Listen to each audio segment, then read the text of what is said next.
So you work to eat. You work to buy food. You buy food. You eat to work. You buy food to have energy to go to work. You work to eat. You eat to work. You sleep to work. You work so you can go to sleep, have your place to lay down. Eat to work, work to sleep. Work to eat. And then you throw sleep in there. Eat to work, work to eat, and throw sleep in there. And you work to eat to work, sleep to work to sleep, etc. The cycle repeats. Have you not figured this out yet? So you need to break the cycle. So how do you break the cycle?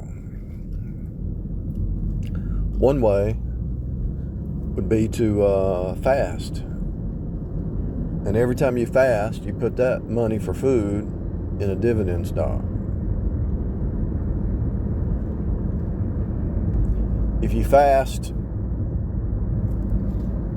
and you skip breakfast, you used to eat breakfast, skip breakfast or lunch or something, you put that money in every day. So let's say you put $10 in a day. That's $50 a week.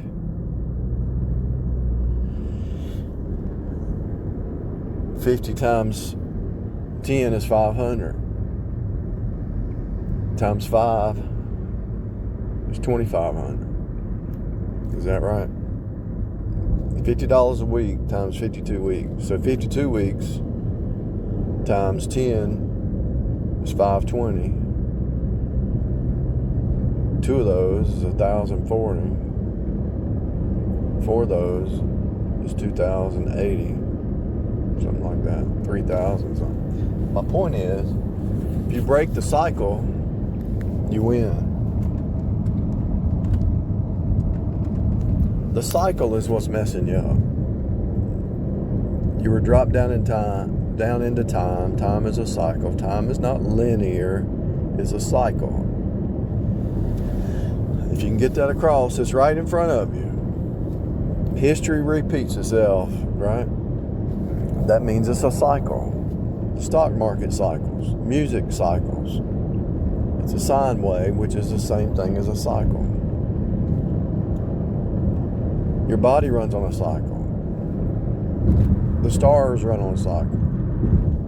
Everything's a cycle.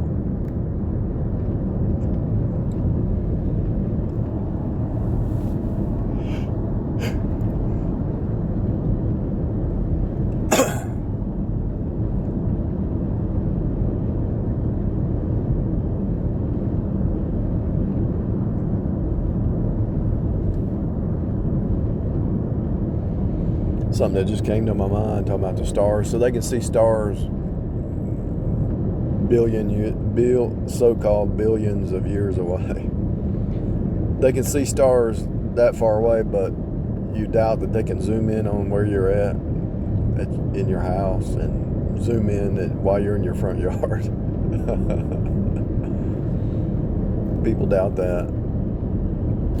Just like people doubt the chemtrails, even though there's videos of they're actually walking around in the plant showing it. There's pilots talking about it. There's people actually walking around showing how it works, talking about it, giving you the chemical that's in it, telling you this to make rain, and you know it's for global warming.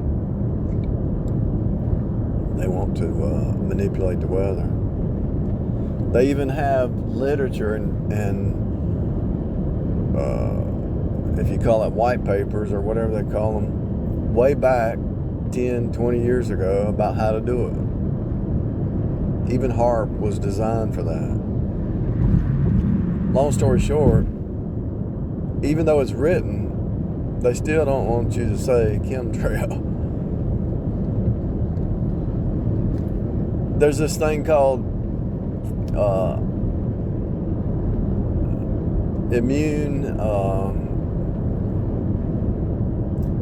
I knew it yesterday. It went out of my mind.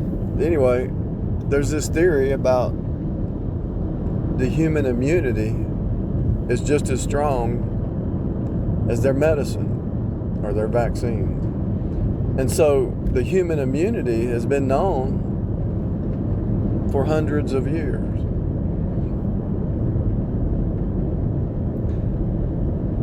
And somehow or another, the doctors just forgot. Well, they didn't forget. They just didn't want the public to know. And you should figure it out, because you came from the earth, and any disease out there comes from the earth. So your body has built into it, in your thymus or thyroid. I think it's the thymus.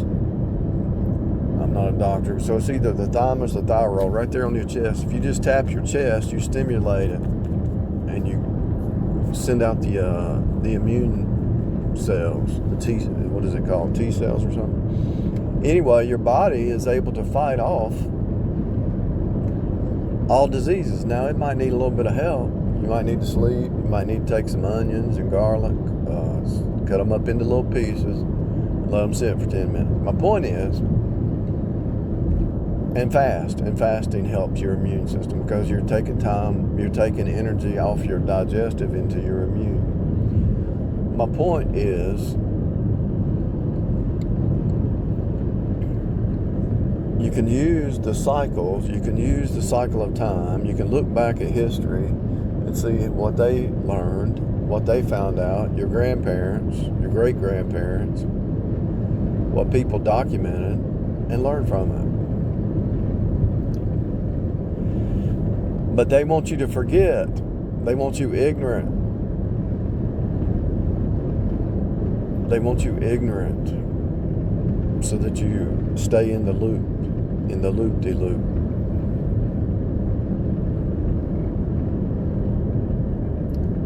I had something happen about 6 months ago, and I said, you know what? I'm going to do the garlic thing.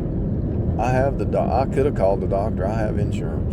And so I said, let me try the garlic. I don't even waste my time with these people anymore. Be my own doctor, you know. And so I cut the garlic up, cut the onions up, let them sit for 10 minutes for the Allison to kick in.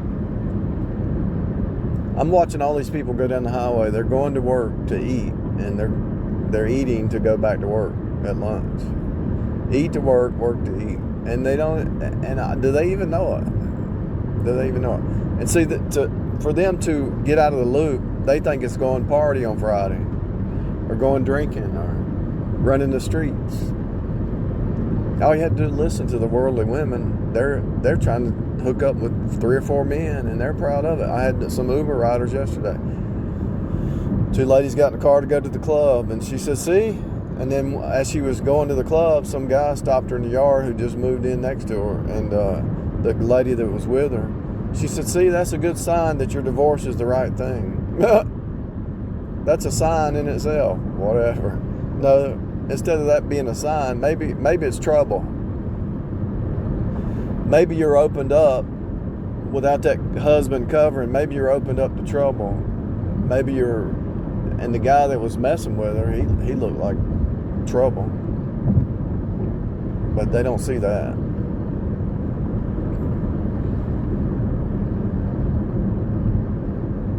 They can't see that. They just got out of a marriage and are trying to get out of one, so they're looking for any opportunity. The very thing they left, they're looking to get back in. Now, what's that about? They hate authority. They hate accountability. They hate responsibility. They think it's going to be fun, so they go out with all their girls. Because I heard them talk. We're going to meet up with the other girls. Yeah, we're going to have fun tonight. It's all about, life's about fun, huh? Your life is about fun. Is that what you're telling me? You really think life is about fun? That's 99% of them. Let's go have fun. That's what Madonna says, right? The unsaved girls just want to have fun. Life's not about fun, people. If you think life is about fun, that's why you're not happy.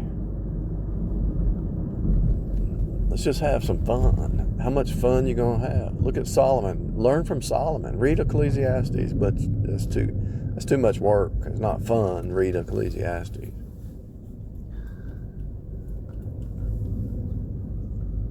Solomon ran after fun. And he says, vanity, vanity of vanities. Solomon ran after fun, and he said it was vanity. The wisest man ever. He went into idolatry. See where fun takes you. Solomon went into idolatry. That's where fun. Have some fun. He had 1,000 concubines, 1,000 points of light. Everybody says, where does that come from? Right there at Solomon. 1,000 points of light to pull you into idolatry. That's what this society is. That's what they're doing to you.